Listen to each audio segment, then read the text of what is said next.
آدم اور حوا علیہم السلام دونوں اللہ کے حکم سے جنت میں تھے کہ شیطان نے انہیں پھسلانے کی کوشش شروع کر دی۔ اللہ تعالیٰ فرماتے ہیں، اور ہم نے کہہ دیا اے آدم تم اور تمہاری بیوی جنت میں رہو اور جہاں سے چاہو با فراغت کھاؤ۔ جنت بھی کیسی؟ اللہ فرماتے ہیں، وہ جنت کہ جس کی چوڑائی ہی آسمانوں اور زمین کے برابر ہے۔ سو اس جنت میں سے جو چاہو سو کھاؤ، کچھ بھی منع نہیں سوائے ایک درخت کے، چنانچہ ارشاد ہوا، اور ہم نے کہا اے آدم تم اور تمہاری بیوی جنت میں رہو، پھر جس جگہ سے چاہو با فراغت کھاؤ، اور اس درخت کے پاس مت جاؤ ورنہ ظالموں میں سے ہو جاؤ گے۔ ایک اور جگہ فرمایا، اور جب ہم نے فرشتوں سے کہا کہ آدم کو سجدہ کرو تو ابلیس کے سوا سب نے سجدہ کیا، ابلیس نے انکار کیا، تو ہم نے کہا اے آدم یہ تیرا اور تیری بیوی کا دشمن ہے، خیال رکھنا ایسا نہ ہو کہ وہ تم دونوں کو جنت سے نکلوا دے اور تو مصیبت میں پڑ جائے۔ یہاں تو تجھے آرام ہے، نہ تو بھوکا ہے اور نہ ننگا، اور نہ تو یہاں پیاسا ہوتا ہے، نہ دھوپ سے تکلیف اٹھاتا ہے۔ گویا اللہ نے سیدنا آدم علیہ السلام کو وسوسے سے پہلے ہی خبردار کر دیا تھا۔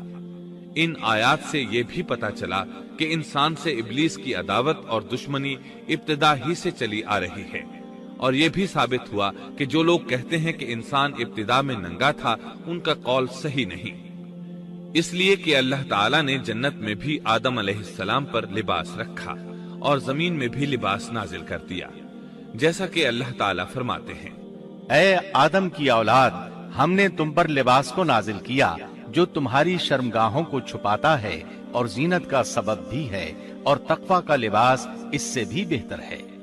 لہٰذا آدم ابتدا میں ننگے نہیں تھے، انہیں تو ننگے پن کا علم ہی نہیں تھا، نہ ہی ان کی بیوی کو برہنہ ہونے کا علم تھا۔ اللہ نے آدم علیہ السلام کو کامل نعمتوں سے نوازا، بھوک نہ پیاس، یہاں تک کہ پیاس کے اسباب سے بھی محفوظ، نہ گرمی اور نہ دھوپ، پھر بے انتہا حسن و جمال، مشقت نہ تکلیف، بدبختی نہ بدقسمتی۔ آدم اور حوا علیہ السلام کے دلوں میں وسوسہ ڈالنے کے بارے میں بھی قرآن نے روشنی ڈالی ہے۔ فوسوس لهما الشیطان، پھر شیطان نے ان دونوں کے دلوں میں وسوسہ ڈالا۔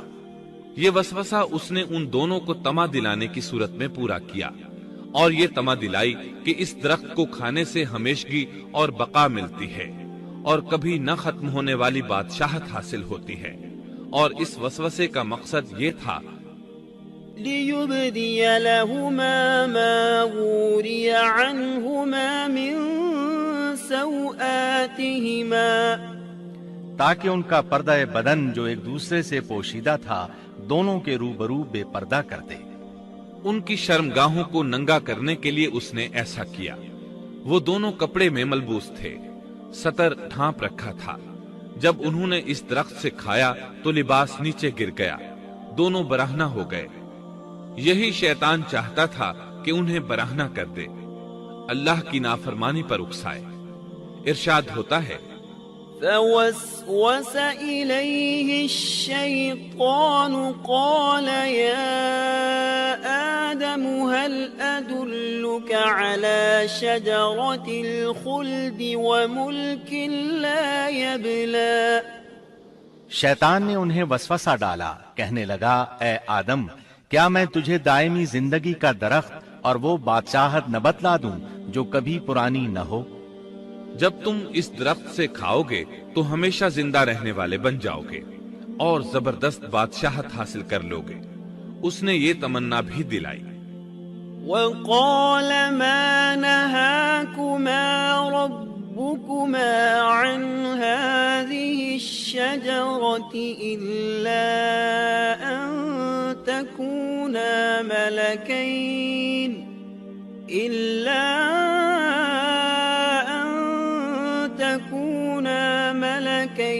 أو تكونا من الخالدين۔ تمہارے رب نے تم دونوں کو اس درخت سے اس لیے منع کیا ہے کہ تم دونوں فرشتے نہ بن جاؤ یا ہمیشہ زندہ رہنے والے نہ بن جاؤ۔ یعنی تم اس درخت سے کھا لوگے تو فرشتے بن جاؤ گے اور ہمیشہ قائم دائم رہو گے۔ پھر وہ وسوسہ ڈالتے ہوئے جھوٹی قسمیں کھانے لگا، جیسا کہ ارشاد ہوتا ہے، وَقَاسَمَهُمَا إِنِّي لَكُمَا لَمِنَ النَّاصِحِينَ،